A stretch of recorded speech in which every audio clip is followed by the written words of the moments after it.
Vibe Mundial.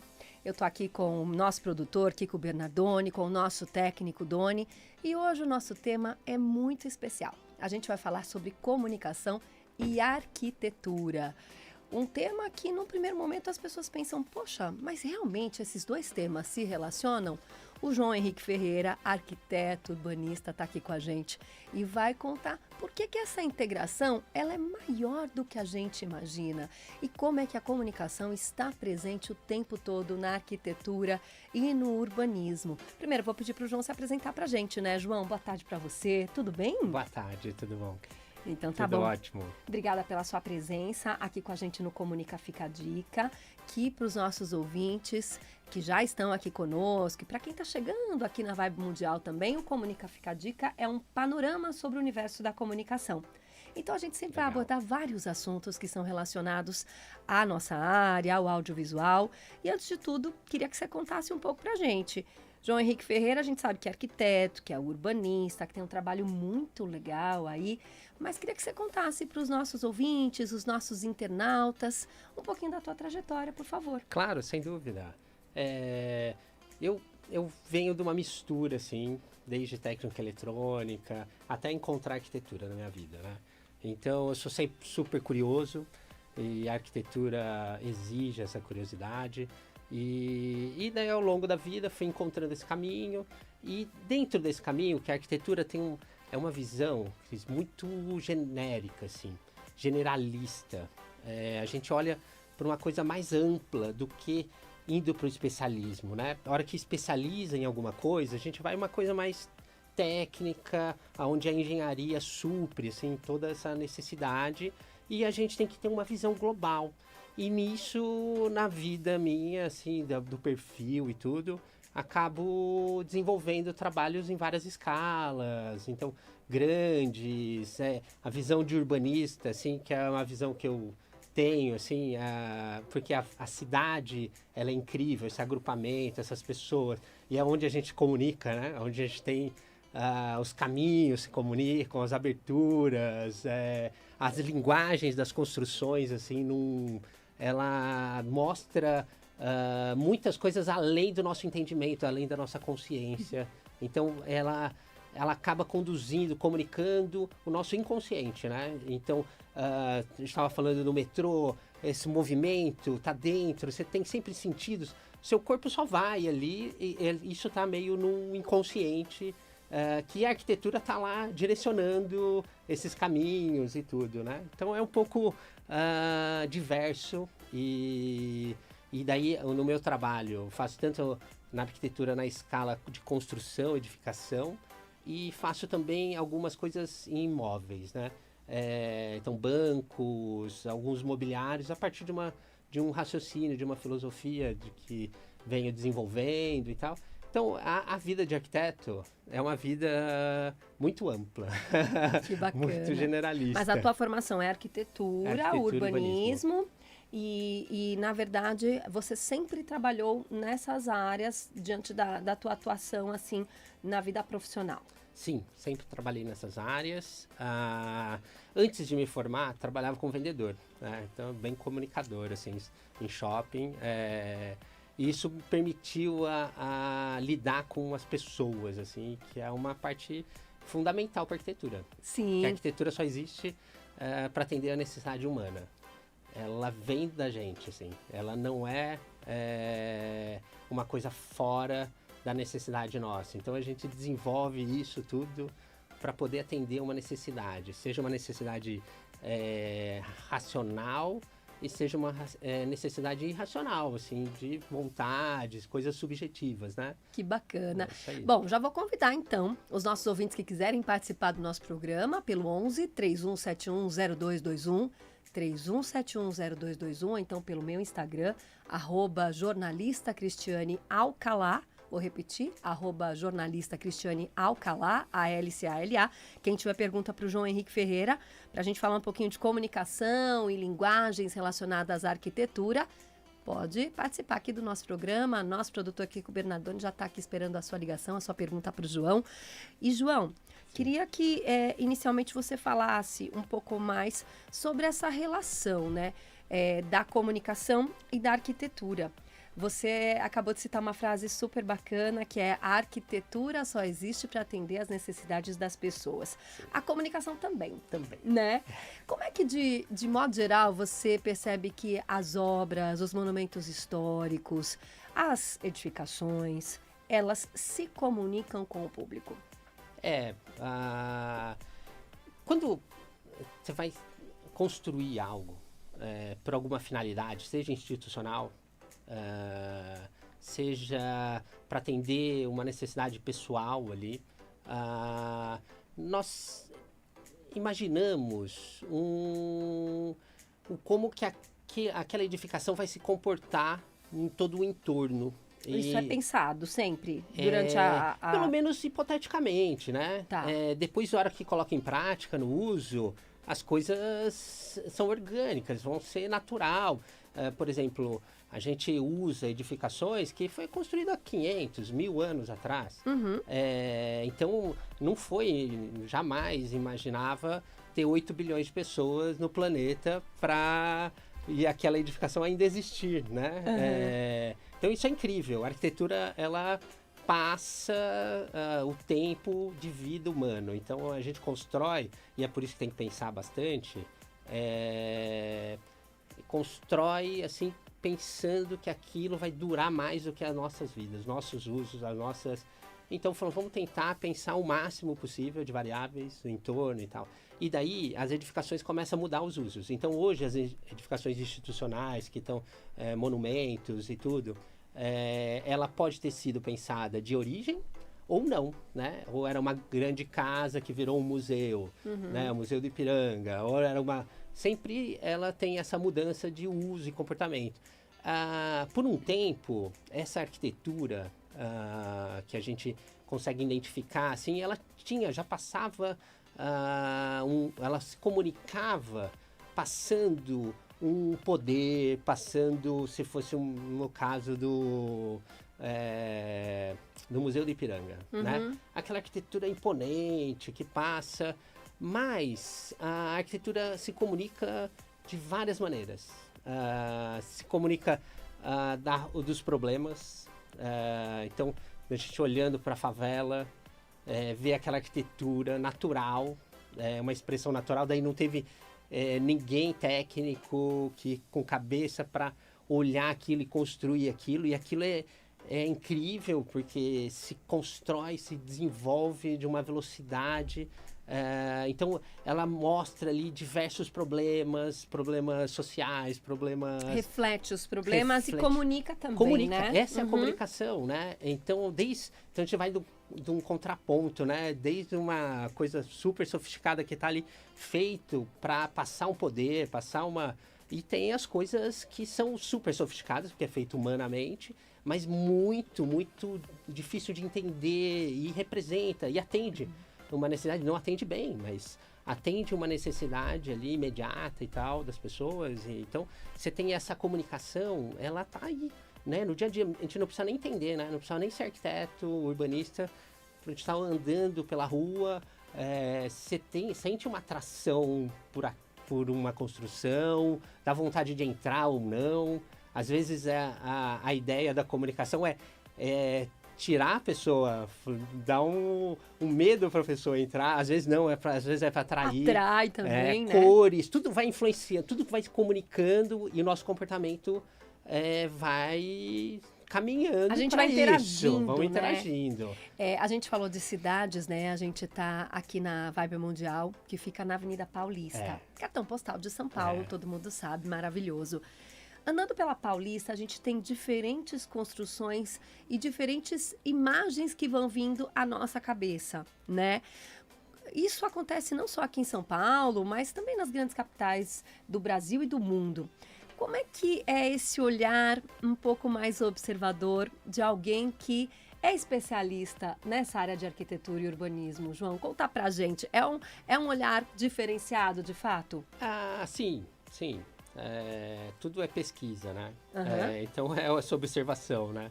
A gente acaba olhando o comportamento das pessoas nas edificações, mais do que a própria edificação em si.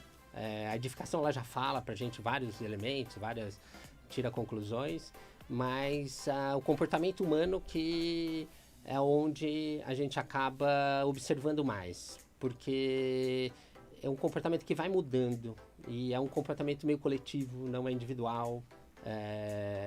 Então você vê como que funciona isso, se está funcionando ou não está, né? Ou quando não está funcionando é fácil de ver, assim, você já nitidamente. Você vê um gargalo, por exemplo, no metrô, você já vê, puta, não está funcionando bem agora, né?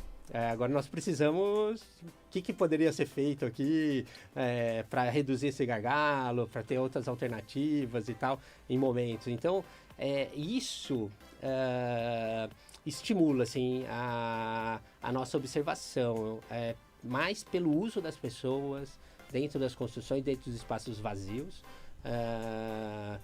e ver esse comportamento. E esse comportamento, ele está sempre em mudança, né?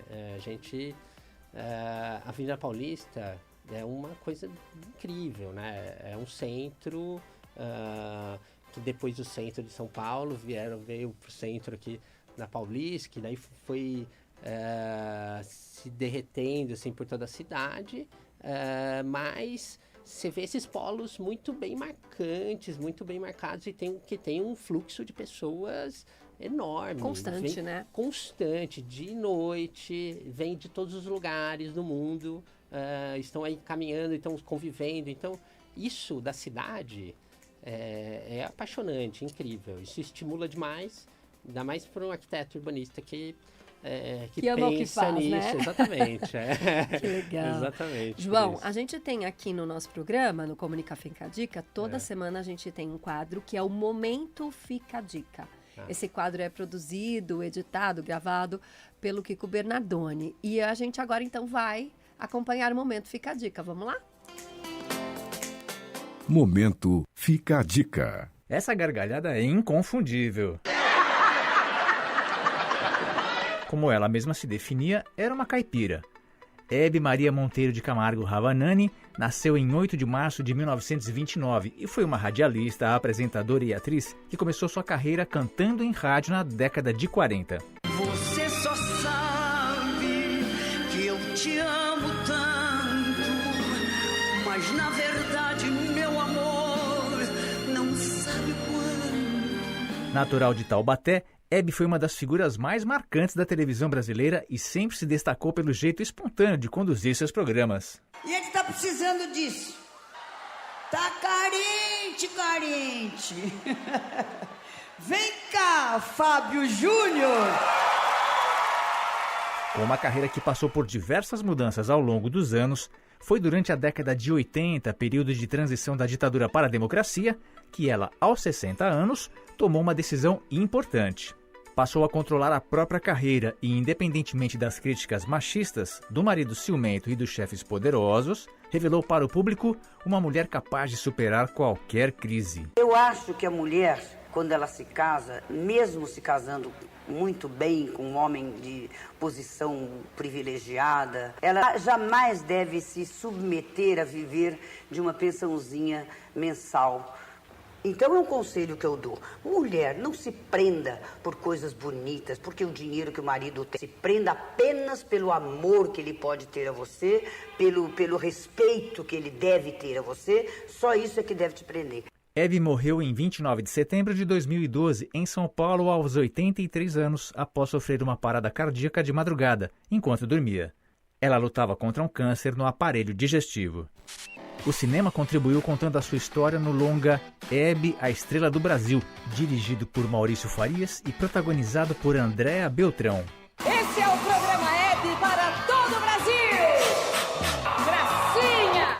Hebe Camargo é considerada a rainha da nossa televisão e ocupa lugar de destaque na comunicação brasileira. Eu já estava no museu? Momento Fica a Dica. A história de Hebe Camargo, acho que não tem pra ninguém, uma das principais comunicadoras da história. da comunicação aqui no Brasil, né?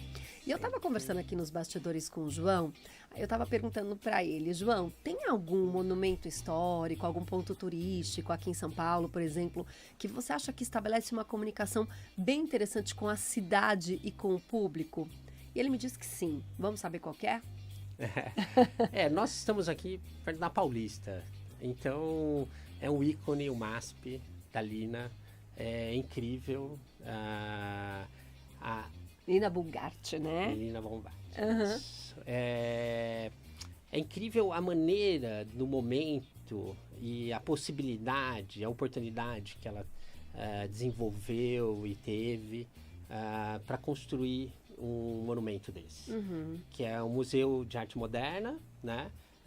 Tem um acervo incrível, mas a construção em si, pelos traços assim muito simples, porém muito complexos de manter aquilo, causa uma sensação de que como aquilo para em pé, aquele vão enorme, isso que provoca nas pessoas assim técnicas ou não técnicas, provoca vários questionamentos individuais, né? Mas já aquele vão livre que parece estar flutuante, assim, que quando você olha é um concreto, é um cubo de concreto em cima, assim, fala, gente, como é que... E forma, naquele ponto de vista nosso, assim, como observador ali no nível ali do solo, a gente tem um enquadramento, tem um enquadramento que você olha para a cidade, sentido centro, e tem um outro enquadramento que você olha aquele recorte de mata, que é o Trianon.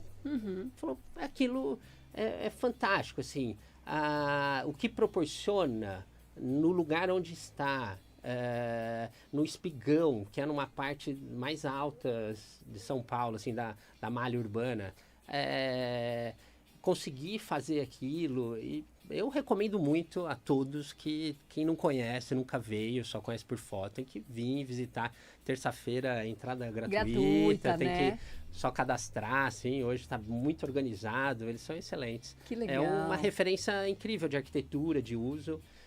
E de uso dos espaços da cidade também, né? Que legal. Tanto que, desculpa, Cris, mas tanto que você vê onde começam manifestações, aonde tem esse espaço, é um espaço público. Dentro de uma área construída, mas você está conectado com o solo ali. Sim. Você tem, é muito horizontal, um pensamento, visão horizontal, coloca a gente todo mundo no mesmo nível e tal.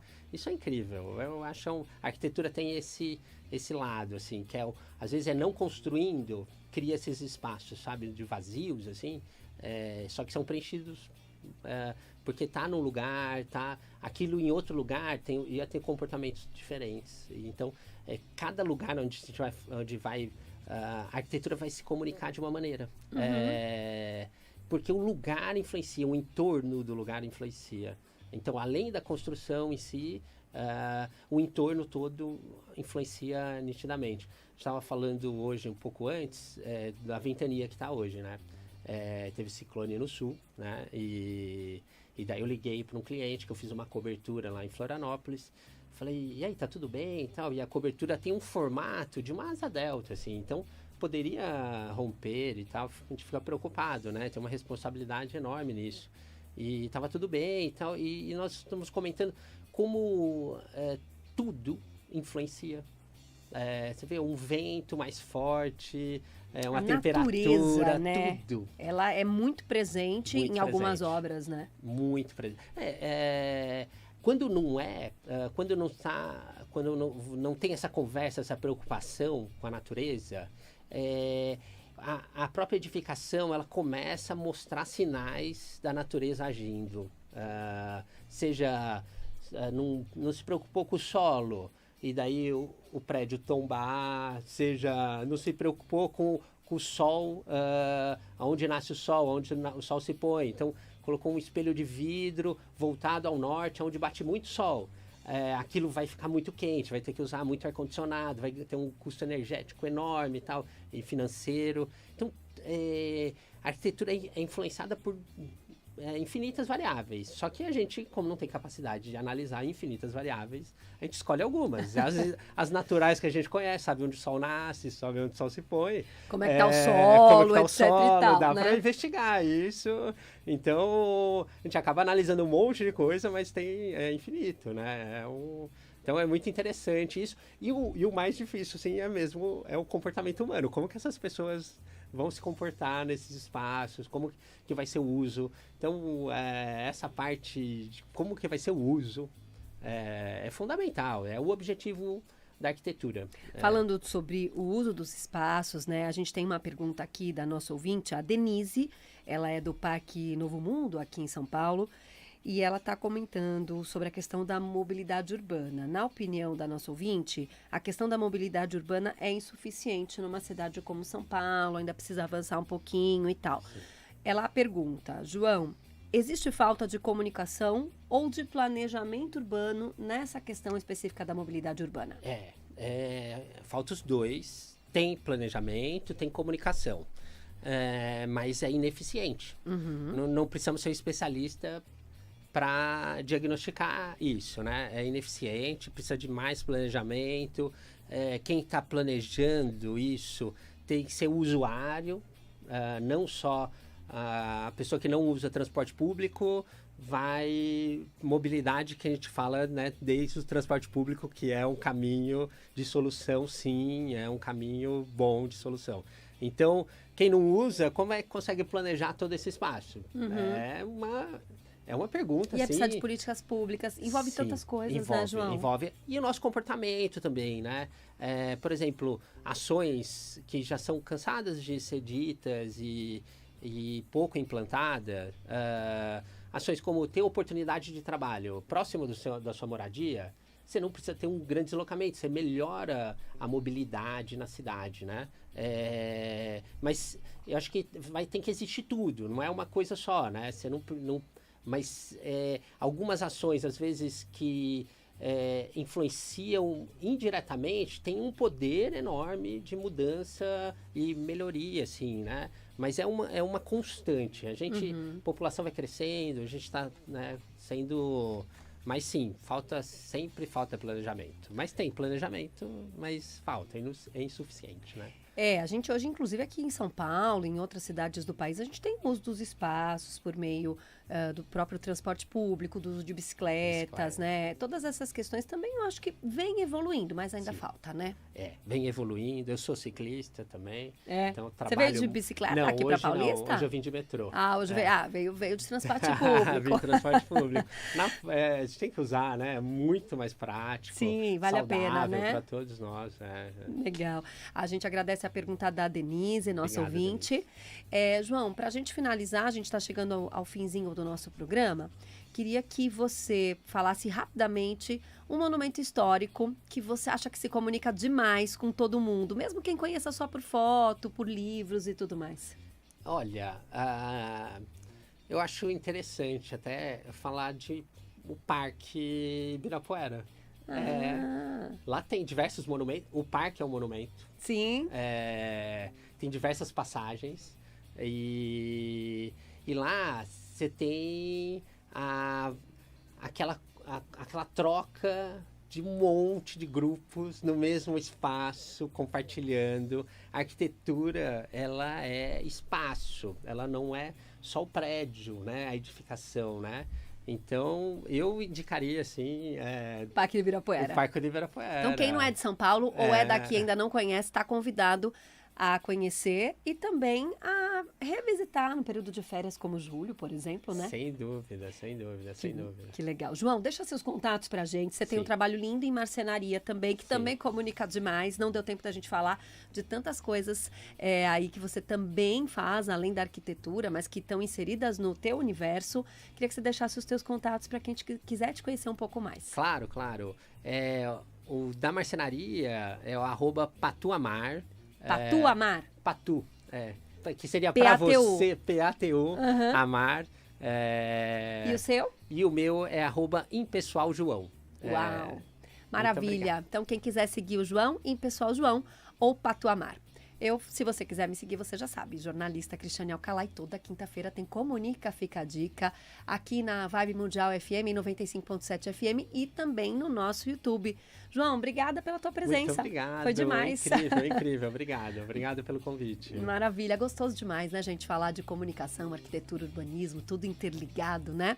Bom, e o nosso programa teve aqui os trabalhos técnicos do Doni, do Euri Benevento, a produção é do Kiko Bernardoni e minha, Cristiane Alcalá, que também apresentou esse programa especialmente para você.